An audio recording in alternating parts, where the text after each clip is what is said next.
wabarakatuh. Saya atas nama Nasriana dengan NIM D011934. Puji syukur kehadirat Allah Subhanahu wa Ta'ala yang telah memberikan saya kesehatan sehingga saya dapat menyelesaikan tugas ini. Dan tak lupa pula kita kirimkan salawat serta salam kepada Nabiullah Muhammad Sallallahu Alaihi Wasallam. Baiklah, di sini saya akan menjelaskan mengenai tugas video yang kedua, yakni analisis daya dukung tanah tiang bor berdasarkan standar penetration test dan hasil reaction pipe. Nah, langsung saja kita masuk ke pokok pembahasan. Nah, yang pertama itu latar belakang masalah, kemudian rumusan masalah, kemudian tujuan penelitian, kemudian batasan penelitian, dan yang kelima tinjauan pustaka, keenam metodologi penelitian, kemudian 7 pembahasan, dan yang terakhir kesimpulan. Oke, kita masuk ke latar belakang. Nah, adapun latar belakangnya adalah pondasi adalah bagian dari suatu sistem rekayasa yang meneruskan beban yang ditopang oleh pondasi dan beratnya sendiri kepada dan dalam tanah dan bantuan yang terletak di bawahnya. Salah satu bagian penting dalam sebuah perencanaan pondasi bergantung terhadap besarnya beban yang bekerja pada pondasi tiang bor dan kapasitas daya dukung tanahnya.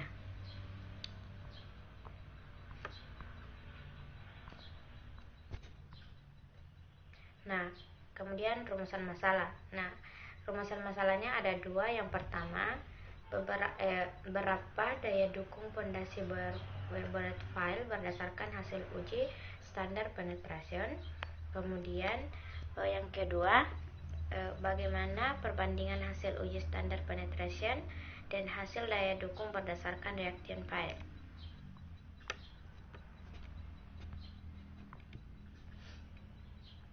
Kemudian tujuan penelitian. Tujuan penelitiannya yang pertama mengetahui nilai daya dukung di lokasi penelitian berdasarkan analisis menggunakan metode Meyerhof dan metode Resch and O'Neill.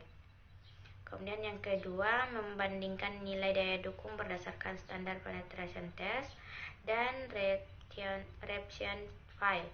Kemudian yang ketiga mengetahui hasil kapasitas penurunan tiang berdasarkan static loading test di lapangan menggunakan reaction file.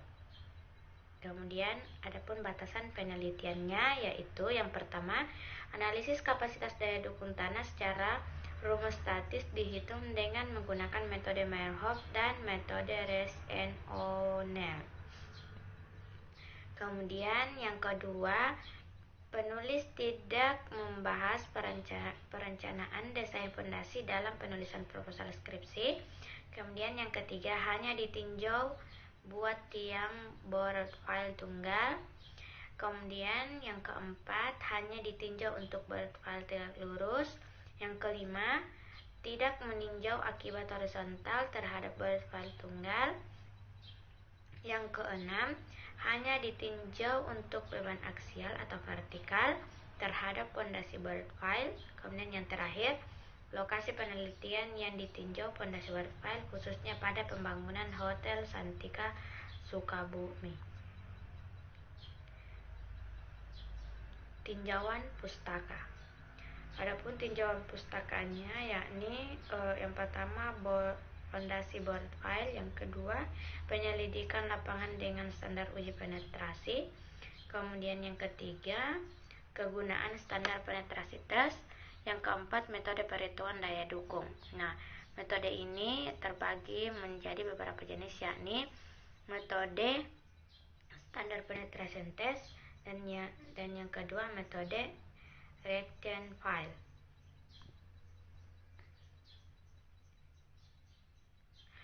Di sini ada grafik hubungan beban dengan penurunan menurut metode CHIM, kemudian interpretasi uji pembebanan metode, kemudian yang terakhir hubungan beban terhadap penurunan dengan metode Davison.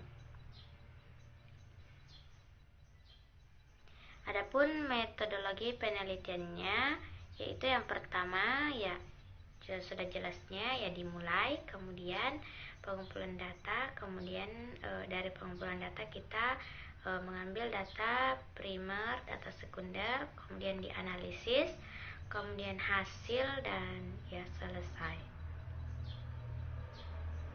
Di sini ada tabel kapasitas dukung tiang bor BP108 metode SPT, yang dimana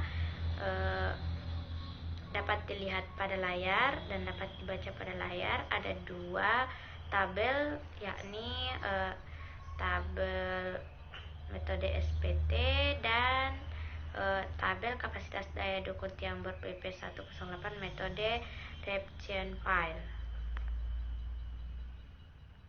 Kemudian yang terakhir, kesimpulan dari video dan PPT saya yang ada dua, yaitu kapasitas daya dukung izin tiang bor file tunggal BP nomor 108 berdasarkan standar penetration test atau SPT, dan yang terakhir hasil perhitungan kapasitas dukung tiang bor dari uji standar penetration test atau SPT tanah dan interpretasi reaction file.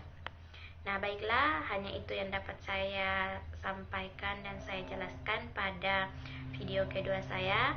Lebih dan kurangnya mohon dimaafkan. Wabillahi taufiq wal hidayah. Wassalamualaikum warahmatullahi wabarakatuh. Terima kasih.